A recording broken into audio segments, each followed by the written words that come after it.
Terima kasih Anda masih bersama kami, pemirsa. Kasus pelecehan seksual terhadap anak seakan tak pernah usai. Kali ini di Kecamatan Kaluku, Kabupaten Mamuju, seorang anak di bawah umur diduga menjadi korban pelecehan seksual yang dilakukan oleh seorang pemuda. Orang tua korban pun langsung melaporkan kasus ini ke Mapolresta Mamuju.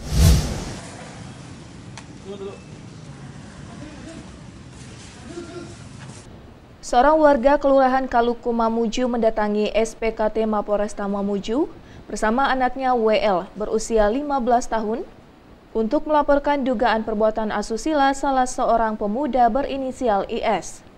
Kasus dugaan perbuatan pelecehan terungkap setelah korban menangis saat pulang ke rumahnya sekitar pukul 1 dini hari. Melihat anaknya menangis, orang tua pun resah dan meminta penjelasan. Dari pengakuan korban kepada orang tuanya, korban dibawa pelaku keluar dari rumahnya sekitar pukul 8 pagi dan tanpa izin orang tua korban. Saat berada di luar rumah, korban dibawa ke sejumlah tempat tongkrongan bersama rekan-rekan pelaku.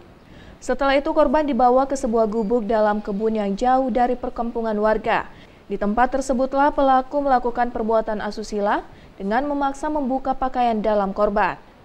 Setelah mendengarkan penjelasan dari anaknya, kedua orang tuanya pun geram, bahkan nyaris menghakimi pelaku.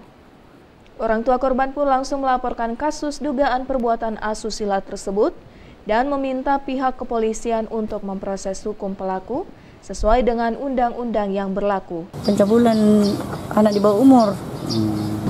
Dari awalnya anak saya ini dibawa seorang laki-laki bernama Kiswat.